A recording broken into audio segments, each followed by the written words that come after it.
ओम नमः शिवाय। आप सभी मित्रों का मैं मुकेश कुमार मिश्र अपने चैनल ज्योतिष और आयुर्वेद में हार्दिक अभिनंदन करता हूं। और आज आप लोगों के समक्ष एक विशेष शीर्षक को लेके आया हूं, जिस शीर्षक का नाम है विवाह में विलंब का क्या कारण और उस कारण का निवारण कैसे करें।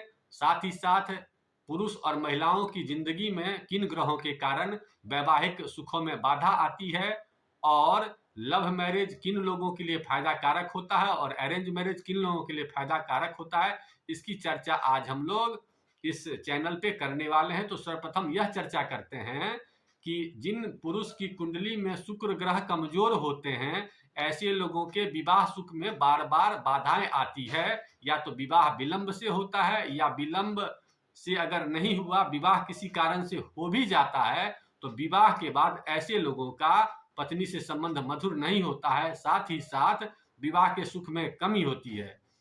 इसके विपरीत जिन लोगों की जन्म कुंडली में, जिन महिलाओं की जन्म कुंडली में गुरु ग्रह कमजोर होते हैं, ऐसी लड़कियों को, ऐसी महिलाओं को विवाह सुख में कमी होती है और विवाह के बाद इनके भाग्य में गड़बड़ियां शुरू हो जाती है और विशेषतः मानसिक रूप से ये लोग पीड़ित हो जाते हैं, जिसके कारण बहुत सी महिलाओं या तो आत्महत्या कर लेती हैं या पति से तलाक लेकर के अलग रहती हैं। तो इन सब को जन्म कुंडली में कैसे देखें, इसकी चर्चा सर्वप्रथम करते हैं।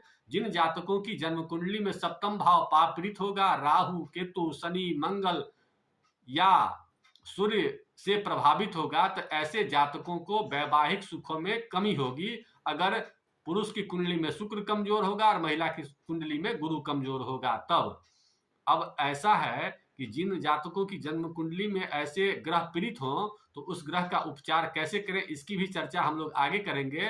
लेकिन सर्वप्रथम यह जान लें कि किन जातकों को लव मैरिज करने से सहूलियत होती है और किन जातकों को अरेंज मैरिज करने में सहूलियत होती है। वैसे जातक जिनकी जन्म कुंडली में पाप ग्रह का प्रभाव सप्तम पर और पंचम पर न पड़े, तो ऐसे लोगों को प्रेम विवाह करने में परेशानी नहीं होती है। लेकिन इसके विपरीत सप्तम घर पर या पंचम घर पर या लग्नेश पर पाप ग्रह का प्रभाव ज्यादा होता है, तो वैवाहिक सुखों में बाधा आती है। इसके विपरीत वैसे लोग जिनकी जन्म कुंडली में पंचमेश सप्तमेश और गुरु का संबंध एक दूसरे से हो जाए, तो ऐसे लोग आराम से अरेंज मैरिज कर सकते हैं।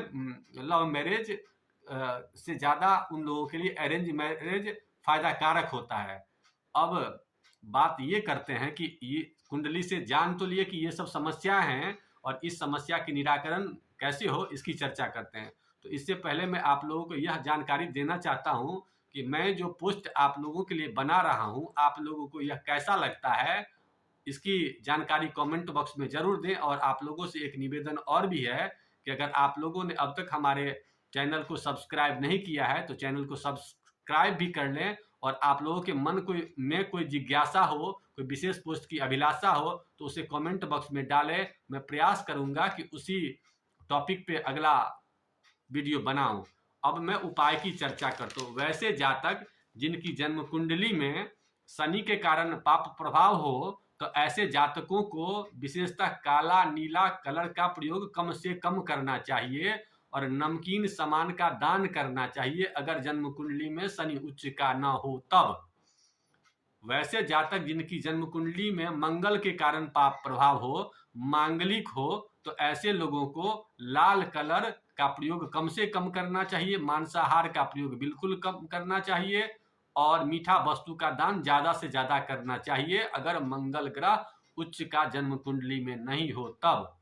राहु के कारण समस्या हो, तो ऐसे जातकों के लिए चींटी को मीठा सामान खिलाने का प्रयास करना चाहिए या पशु पक्षी को दाना देने का प्रयास करना चाहिए। जिन जातकों की जन्म कुंडली में, विशेषतः पुरुषों की जन्म कुंडली में शुक्र ग्रह के कारण समस्या हो, तो ऐसे जातकों को सफेद रंग के कपड़ों का प्रयोग ज्यादा से ज्यादा करना चाहिए और शुक्रवार को सफेद रंग के कपड़े को पहन करके माँ दुर्गा के मंदिर में जा करके श्रृंगार की वस्तुएं विशेष तौर पर उन्हें गिफ्ट करनी चाहिए। इसके साथ ही साथ अपने शरीर में सुगंध का प्रयोग रेगुलर करना चाहिए। इसके अलावा जिन महिलाओं की जन्म कुंडली में गुरु ग्रह के कारण समस्या आती हो, तो ऐसी महिलाओं को गुरुवार को मार्केट से 100 ग्राम हल्दी खरीद करके ले आना चाहिए, उसे मिक्सी में पीस करके रखना चाहिए और अपने रात में गर्म पानी या दूध में उसे डालकर नित्य दिन उसका प्रयोग करने से वैवाहिक समस्याओं में जो बाधाएं गुरु ग्रह के कारण आती है तो इस समस्याओं का निराकरण होता है। इसके साथ ही साथ जिन लड़कियों को वैवाहिक सुख में कमी होती है तो ऐसे लोगों बच्चियों को संकल्प लेकर गुरुवार को किसी विष्णु मंदिर में लेकर के संकल्प और परिक्रमा विशेषता मंदिर की कर ले, और अगर मंदिर न जा पाए तो घर में ही जहां खड़े हैं वहीं पर 7 बार परिक्रमा करके और भगवान विष्णु का ध्यान करके संकल्प ले करके और हमेशा उन्हें उनके मंत्रों से याद कर लें। इसके अलावा जिन पुरुषों की जन्म कुंडली में वैवाहिक समस्याएं आ रही हो और विवाह किसी भी उपाय से न हुआ हो तो एक विशेष उपाय कर लें। उस उपाय को मंत्रों द्वारा करना होगा। तो वो मंत्र है पत्नी मनोरमाम देहि मनोवितानुसारिणीम तारिणीम दुर्संसार सागरस क्लोदवाम। इस मंत्र का रोज रात को सोते समय अपने बिछावन पर कम से कम 11 बार, ज्यादा से ज्यादा 108 बार करने से 21 से 42 दिन में किसी न किसी रिश्ता का आपके सामने चर्च होगा और इस मंत्र से आपके जिंदगी में वैवाहिक समस्याओं में जो भी बाधा आती हो इसका भी निराकरण होगा। इन्हीं शब्दों के साथ आज के वीडियो को यही समाप्त करते हैं और आप लोगों से पुनः एक बार निवेदन है कि अगर आप लोगों ने मेरे चैनल को सब्सक्राइब नहीं किया है तो कर लें, क्योंकि आगे आने वाले दिनों में मैं बहुत सारे जनरल टॉपिक्स तैयार कर रहा हूं जो आप लोगों के सामने प्रस्तुत करूंगा और आप लोग उस उपाय से लाभान्वित भी होंगे और अपने मित्रों को भी उस उपाय को भेजेंगे जिससे कि उनके जिंदगी में भी एक विशेष आनंद की अनुभूति होगी। इन्हीं शब्दों के साथ आज के वीडियो को यही समाप्त करते हैं। आप सबों का बहुत बहुत धन्यवाद आज के वीडियो को देखने के लिए। ओम नमः शिवाय।